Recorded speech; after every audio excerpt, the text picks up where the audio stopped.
தமிழகம் எங்கும் Max Gold cash for your gold. Max Gold நீங்க தங்க மட்டும் இல்லைங்க, பிளாட்டினம், டைமண்ட், சில்வர், ரூபினி எதை வேணாலும் விற்கலாம். உங்களுக்கான பணம் ரொக்கமா கையிலயோ இல்லைன்னா பேங்க் அக்கௌண்ட்லயோ உடனடியாக செலுத்திடுவாங்க. மார்க்கெட் மதிப்பை விட 100 ரூபாய் ஒரு கிராமுக்கு உங்களுக்கு கூடுதலாக கிடைக்கும். தமிழ்நாடு முழுக்க டோர் ஸ்டெப் சர்வீஸும் இவங்க ப்ரொவைட் பண்றாங்க. உங்களுக்கு கோல்ட விற்கணும்னு அதுக்கு ஒரே ஒரு பெஸ்ட் பிளேஸ் மேக்ஸ் கோல்டு தான். கால் 04445454545. வணக்கம். பிக் டாபிக் வித் கார்த்திக் மாய்குமார். உலகம் முழுக்க இயல்பு நிலை திரும்பணும், பெட்ரோல் டீசல் விலை குறையணும் அப்படின்னா ஈரான் கான்ஃப்ளிக்ட் நிற்கணும் நாம நிற்காம வேண்டிக்கிட்டு இருக்கோம்ல. ஆனால் குறையாது போல இருக்கு. மாறி மாறி மாறி குட்டு போட்டுக்கிட்டு இருக்காங்க. இப்போ அதுவும் சுப்ரீம் லீடர் சார்ந்த ஒரு அப்டேட்டை வெளியாக இருக்குங்க. அது நல்ல அப்டேட் தான். ஆனால் அதுக்குள்ளே நெகட்டிவாக குண்டு போகிற அப்டேட்டை சேர்ந்து வந்திருக்கு. இதை பற்றி தான் முழுக்க பார்க்க போகிற நிகழ்ச்சியில் போகலாம்.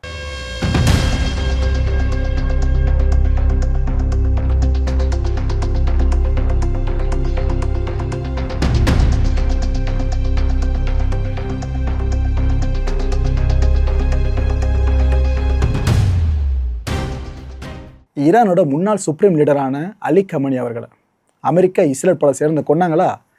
அந்த படுகொலை நிகழ்த்திட்டு உலகத்துக்கு பெருசாக அறிவிச்சாங்களா?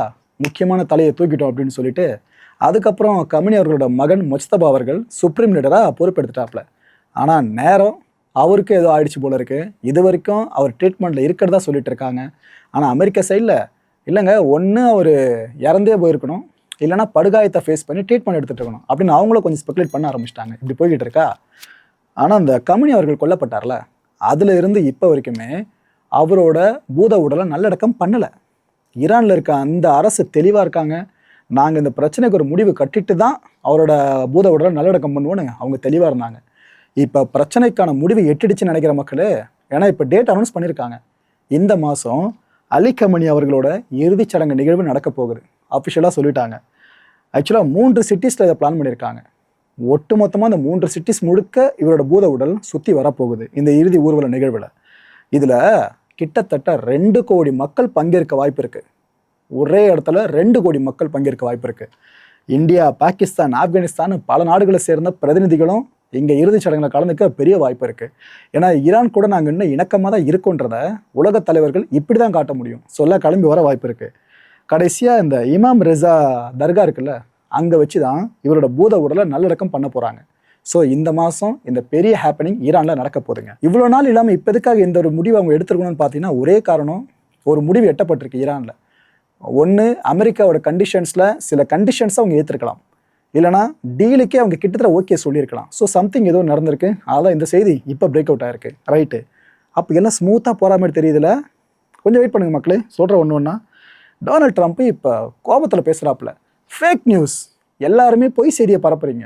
ஏதோ ஈரான் பேச்சுவார்த்தை முடிஞ்சு போனதா, நின்று போனதா, ஈரான் நிறுத்திட்டதா சொல்கிறீங்க. அதெல்லாம் கிடையாது, நாங்கள் இன்னும் தொடர்ந்து பேசிக்கிட்டு தான் இருக்கோம் அப்படின்றாரு. மக்களே, ஊடகங்கள் அந்த செய்தியை பிரசுரிக்க காரணமே ஈரானே அஃபிஷியலாக சொல்லிடுச்சு, நீங்கள் லெபனான், காசாவில் இஸ்ரேலை முதல்ல அடக்குங்க, அமெரிக்கா போயிட்டு இஸ்ரேல் அடக்குங்க, அதுக்கப்புறம் நாங்கள் பேச்சுவார்த்தைக்கு வரோம், அதுக்கு வரைக்கும் பேச மாட்டோன்னு ஈரான் தான் அஃபிஷியலாக அனௌன்ஸ் பண்ணியிருந்துச்சு. அதை தான் செய்தி ஊடகங்களுக்கு கேரி பண்ணியிருந்தாங்க. அது ஃபேக் நியூஸா? ஏன்னா ட்ரம்ப்போட மனசில் ஏன்பா ரொம்ப கஷ்டப்பட்டு இந்த ஒரு ப்ராஜெக்ட்டுக்காக இழுத்து பிடிச்சி நிறுத்தி வச்சிருக்க ஈரானை கடைசி நேரத்தில் யாராவது குட்டையை குழப்பி விட்றாதீங்கப்பான்னு அவர் மனசில் இருக்காதங்க அவருக்கு தான். அதனால் பேச்சு கூட ஒத்துக்க மாட்டுறாரு. அதெல்லாம் கேன்சல் ஆகணும், பேசிக்கிட்டு தான் இருக்கும்னு தெளிவாக இங்கே சொல்கிறாப்புல. இந்த அமெரிக்கா இப்போ யாரை தெரியுமா ரொம்ப தீவிரமாக தேடிட்டு இருக்காங்க? யார் இந்த ஈரானுக்கு ஃபுல்லாக ட்ரோன்ஸை மேனுஃபேக்சர் பண்ணி கொடுத்துக்கிட்டு இருக்கிறது? நாம் எவ்வளோ கம்பெனிஸ்க்கு, இந்த ஈரான் லிங்க்டு கம்பெனிஸ்க்கு ஃபுல்லாக சாங்ஷன்ஸை போட்டாலும் ட்ரோன்ஸ் மட்டும் அவங்களை ஏறிட்டே இருக்கு. யார் இந்த வேலையை பார்க்குறான்னு அந்த ட்ரோனை உருவாக்குறவங்க சார் தான் ஃபுல்லாக தேடிக்கிட்டு இருக்காங்க. அமெரிக்காவோட இன்டெலிஜென்ஸ் ஃபுல்லாகவே இது வரைக்கும் கண்டுபிடிக்க முடியல மக்களே. அமெரிக்கா கண்ணிலேயே மண்ணை தூவிட்டு ஒரு வேலையை செய்ய முடியும்னா அது ஈரானால தான் பண்ண முடியும் போல இருக்கு. Marco Rubio, secretary of state, இவர் என்ன சொல்கிறாரு? ஈரான் மேலே நாங்கள் சாங்ஷன்ஸை லிஃப்ட் பண்ணிட்டோமா? அதெல்லாம் கிடையாது. நாங்கள் ஹார்மூஸை ரீஓப்பன் பண்ண சொல்லி ஈரான் கிட்டே கேட்டோம், அவங்களும் கிட்டத்தட்ட ஒத்துக்கிட்டாங்க. இன்னும் சில நாட்கள் அதுவும் நடக்க போகுது. இதுக்கு நாங்கள் பிரதிபலனா ஏதோ சாங்ஷன்ஸ்லாம் தூக்க போகிறதா சொல்கிறாங்களே, அதெல்லாம் கிடையாதுப்பா, நாங்கள் சாங்ஷன்ஸ்லாம் எடுக்க மாட்டோம். அந்த சாங்ஷன்ஸ் ரிலீஃப் எப்போ திரும்ப அவங்களுக்கு கிடைக்கும்? அவங்க உருவாக்கி வச்சுருக்க அந்த என்ரிச் பண்ணப்பட்ட யுரேனியம் இருக்குல்ல, அது எல்லா ஸ்டாக் பைலையும் அவங்க சரண்டர் பண்ணணும். அது வரைக்கும் இந்த சாங்ஷன்ஸை லிஃப்ட் பண்ணுற பேச்சுக்கே இடையிலன்னு இவர் ரொம்ப தீர்க்கமாக சொல்லிட்டாப்புல. ஸோ இந்த கான்ஃப்ளிக்ட் முடிவுக்கு வரணும்னா 2 விஷயங்கள் நடக்கணும். ஒன்று, ஈரான் தன்னோட என்ரிச் பண்ணப்பட்ட யுரேனியங்களுக்கு முடிவு கட்டணும். அதை அமெரிக்காட்ட சரண்டர் பண்ணுறது, இல்லைன்னா ஈரானோட நட்பு நாடுகிட்ட கொடுக்குறதோ ஒன்று. 2வது, பதிலுக்கு அமெரிக்கா என்ன பண்ணும்? சாங்ஷன்ஸை லிஃப்ட் பண்ணும். இது 2 நடந்தால் மட்டும்தான் உலக அமைதி கன்ஃபார்மு. அமெரிக்கா அடுத்த ஒரு டார்கெட்டை பெருசாக செட் பண்ணிட்டாங்க. என்ன தெரியுமா? ஈரானோட டிஜிட்டல் அசெட் பிளாட்ஃபார்ம்ஸ் இருக்குல்ல, அதில் முக்கியமான பிளாட்ஃபார்ம்ஸ் மேலே சாங்ஷன்ஸை போட ஆரம்பிச்சாச்சு இப்போ லிட்டரலாக. இந்த ஈரானோட லார்ஜஸ்ட் கிரிப்டோ கரன்சி எக்ஸ்சேஞ்ச் இருக்குது பார்த்தீங்களா, அதை குறி வச்சுருக்காங்க. ஸோ ஏற்கனவே ஈரானோட போர்ட்ஸ் எல்லாமே கேப்சர் பண்ணதுனால, அங்கே பிளாக்கேடை ஃபுல்லாக போட்டதுனால ஈரானுக்கு ஏற்கனவே ரெவன்யூ பெருசாக அடி வாங்க ஆரம்பிச்சாச்சு, ப்ரெஷர் கிரியேட் ஆக ஆரம்பிச்சிச்சு. நம்ம சொல்கிறத கேட்குற நிலைமைக்கு ஈரான் ஆல்ரெடி வந்துருச்சு. இன்னும் இந்த கிரிப்டோ இருக்குல்ல, இதை தான் அவங்க நிறைய இன்வெஸ்ட் பண்ணி வச்சுருக்காங்க, நிறைய பேமெண்ட்டு இது மூலமாக வாங்கிட்டு இருக்காங்க. அதை தூக்கணுன்ட்டு அமெரிக்கா அடுத்து இந்த வேலையை பார்த்து வச்சுருக்காங்க. இதெல்லாம் பார்த்துக்கிட்டு இருக்க ஈரான் ட்ரிகர் ஆகிட்டே இருக்குல்ல, பாயிலிங் பாயிண்ட் எல்லாத்துக்குமே இருக்குல்ல. ஐஆர்ஜிசி என்ன அனௌன்ஸ் பண்ணியிருக்கு, அமெரிக்கா எங்களோட ஆயில் டேங்கரை, ஹார்முஸ் அருகில் இருந்த ஆயில் டேங்கரை அடிச்சிட்டாங்க. இந்த டேங்கரோட என்ஜின் ரூம் இருக்குல்ல, அது ரொம்ப கடுமையாக சேதத்தை ஃபேஸ் பண்ணியிருக்கு. நாங்கள் ட்ரோன்ஸை வச்சு திருப்பி அடிச்சிட்டோம் அப்படின்னு இருக்காங்க. ஆக்சுவலாக அப்படி கப்பல் அடி வாங்கிச்சான்னு தெரில, ஆனால் ஐஆர்ஜிசி ட்ரோன்ஸை லான்ச் பண்ணியிருக்காங்க, அது மட்டும் கன்ஃபார்மாக தெரியுது. அதுக்கான காரணமாக இதை சொல்லியிருக்காங்க. இன்னொரு பக்கம் அமெரிக்கா மிலிட்ரி சும்மா இருக்குமா, அவங்க என்ன தெரியுமா பண்ணியிருக்காங்க, ஈரானோட இந்த குவாஷிம் ஐலாண்ட் இருக்குல்ல, அங்கே அடிச்சிருக்காங்க. திரும்ப ஒரு அடி அங்கே விழுந்திருக்கு பெருசாக. அது என்ன அப்புறம் இருக்கிறதெல்லாம் விட்டுட்டு இந்த குவாஷிம் ஐலாண்டே அமெரிக்கா ஒரு முறை டார்கெட் பண்ணுறாங்கன்னு கேட்டிங்கன்னா 4 முக்கியமான காரணங்கள் இருக்குது. அதில் முதல் காரணம் அண்டர் கிரவுண்ட் நெட்வொர்க்ஸ் இருக்குல்ல, அது இந்த குவாஷிம் ஐலாண்டில் ரொம்ப ரொம்ப அதிகம்.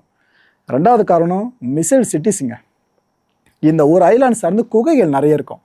இப்போது மிசைல்ஸை லான்ச் பண்ணுற இந்த லான்ச் பேட்ஸ் இருக்குல்ல, இந்த லான்ச்சர்ஸு, அதெல்லாம் சர்ஃபேஸ்க்கு மேலே இருந்தால் எதிரிகள் ஈஸியாக அதை கண்டுபிடிச்சி அடிக்க முடியும். அதுவே குகைகளுக்குள்ளே இருந்து திடீர்னு மிசைல் வந்துச்சுனாக்கா எங்கே அவங்க ஃபைன் பண்ண முடியும்? அப்பேற்பட்ட ஒரு லேண்ட்ஸ்கேப் சார்ந்த ஒரு அட்வான்ஸ்மெண்ட் இவங்களுக்கு இருக்குது ஈரானுக்கு. இந்த மிசைல் சிட்டிஸ் அதை பார்ப்பாங்க ஒன்றுத்தில். அண்ட் குளோபல் எனர்ஜி காரிடார்ஸ் இருக்குல்ல, அதோட சோக் பாயிண்ட்டு கிட்டத்தட்ட இந்த குவாஷிம் ஐலாண்டு தான். உலகம் முழுக்க ஹார்முஸை தாண்டி எதுவும் வரமாட்டுதுன்ற பதட்டம் இருக்குது பாருங்கள், அதுக்கான கீ பாயிண்ட்டு இதுதான். அண்ட் கடைசியாக ரிட்டாலியேஷனரி ஃப்ரண்ட் லைன்னு சொல்லுவாங்க. அதாவது ஈரான் இப்போ அமெரிக்க படையை ஒரு வழி ஆக்கணும்னு நினச்சிதுனாக்கா, அமெரிக்க நேவியை தொடரணும்னு நினச்சினாக்கா இந்த இடத்த வச்சு தான் அட்டாக் ஆரம்பிப்பாங்களே. அந்தளவுக்கு பதிலடி கொடுப்பதற்கான ஒரு பெஸ்ட்டான இடம் குவாஷிம் ஐலாண்டு தான். ஸோ இந்த 4 காரணங்கள் இருக்கிறதுனால தான் அமெரிக்கா தொடர்ந்து இந்த ஐலாண்டே டார்கெட் பண்ணிட்டு இருக்காங்க. ஆனால் இதை நீங்கள் தொட்டிங்கன்னா டெஹரான் இருக்குல்ல, அதில் இருக்க பிரசிடென்ஷியல் பேலஸ் இருக்குல்ல, அதை நீங்கள் டைரெக்டாக தொட்டதுக்கு சமம். ஈரான் அந்தளவுக்கு பெருசாக ட்ரிகர் ஆவாங்க. இப்போயும் ஆயிருக்காங்க, அதை பற்றி போக சொல்கிறேன். அமெரிக்காவோட சென்ட்ரல் கமாண்ட் என்ன தெரியுமா சொல்கிறாங்க, ஆமாங்க நீங்கள் கேள்விப்பட்ட செய்தி உண்மைதான், அந்த குவாஷிம் ஐலாண்டை நாங்கள் தான் அடித்தோம் அப்படின்றாங்க. இப்போது சாலிடாக சொல்கிறாங்க. இதை எதுக்காக அடித்தோன்றதான் மேட்ரு, செல்ஃப் டிஃபென்ஸ்க்காக நாங்கள் அடிச்சிருக்கோன்றாங்க. இது அமெரிக்கா படையாக இப்போ ஈரான் அடிக்க வந்து அதுக்கான தற்காப்பாக அடிச்சிருக்கானு கேட்டிங்கன்னா அது கிடையாது. எங்களோட நெய்பர்ஸை டார்கெட் பண்ணி சில மிசைல்ஸும் ட்ரோன்ஸும் பறந்து வந்துச்சு. இதை பார்த்து நாங்கள் எப்படி சும்மா இருக்க முடியும்? எங்கள் நெய்பர்ஸை பாதுகாக்க வேண்டியது எங்களோட பொறுப்புலேயே, எங்களோட அலைசாச்சு எல்லாருமே. அதுக்காக தான் நாங்கள் அந்த பேலஸ்டிக் மிசைல்ஸு ட்ரோன்ஸு எல்லாத்தையும் அடிச்சு காலி பண்ணிட்டோம் அப்படின்னு இருக்காங்க. ஸோ தற்காப்புன்ற வார்த்தையை யாருக்காக பயன்படுத்தியிருக்கான்னு தெரியுதா? ஆக்சுவலாக மிடில் ஈஸ்ட் கண்ட்ரிஸே இப்போ ஃபுல்லாக பதட்டத்தில் இருக்குது. அமெரிக்கா பேஸ் உள்ளே வந்தால் நமக்கு ப்ரொடெக்ஷன் கிடைக்கும் பார்த்தா அமெரிக்கா பேஸும் சேர்த்துல ஈரான் அடிச்சுக்கிட்டு இருக்குன்னு அவங்க ஆல்ரெடி பதட்டத்தில் இருக்காங்க.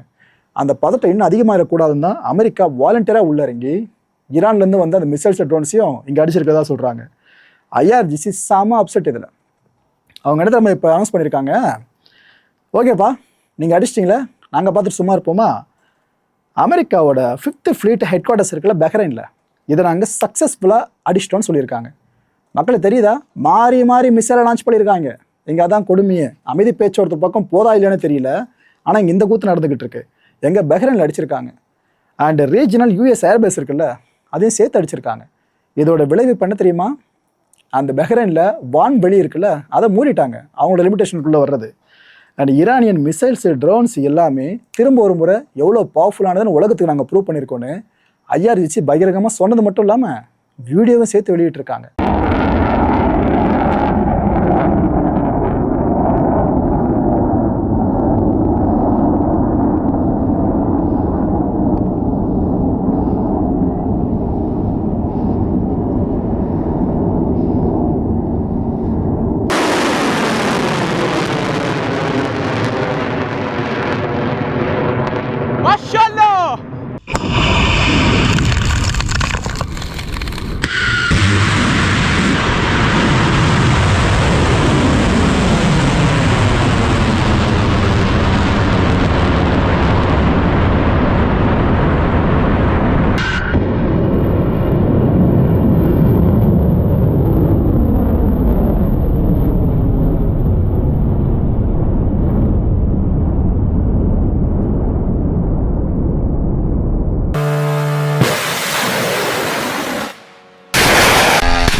யூஎஸ் சென்ட்ரல் கமாண்ட் இந்த விஷயத்தை ஏற்றுப்பாங்களா?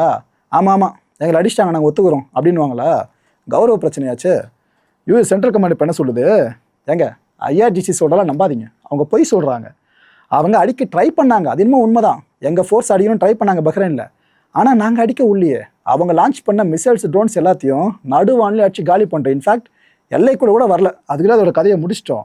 அமெரிக்கா இன்னும் தன்னை தற்காத்துக்கிறதுல ஃபுல் பிளெஜாக நிற்குது, முழு பலத்தோடு நிற்கிறோம்.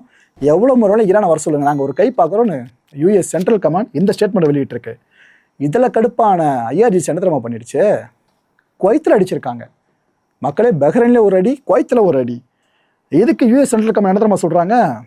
ஆமாங்க, இந்த முறை ட்ரை பண்ணாங்க, அவங்க இங்கே இருக்க பேஸ் அடிக்கலாம்னு சொல்லி ட்ரை பண்ணாங்க. ஆனால் இங்கேயும் நாங்கள் டிஃபெண்ட் பண்ணிட்டோம். ஈரானோட ட்ரோன்ஸை நாங்கள் சுக்கா எல்லாத்தையும் உடச்சி தள்ளிட்டோம். இங்கே ஒரு அமெரிக்கனுக்கு கூட எந்த ஒரு பாதிப்பும் ஏற்படலை, காயமும் ஏற்படலை. இங்கே ஒரு அமெரிக்கன் ஃபோர்ஸோட அசட் கூட பாதிக்கப்படலைன்னு அவங்க ஸ்டேட்மெண்ட்டில் சொல்லியிருக்காங்க. ஸோ பஹ்ரைனில் ஒரு அடின்னு பார்த்தா குவைத்தில் சேர்த்து இன்னொரு அடியை பெருசாக கொடுத்துருக்கு ஈரான்.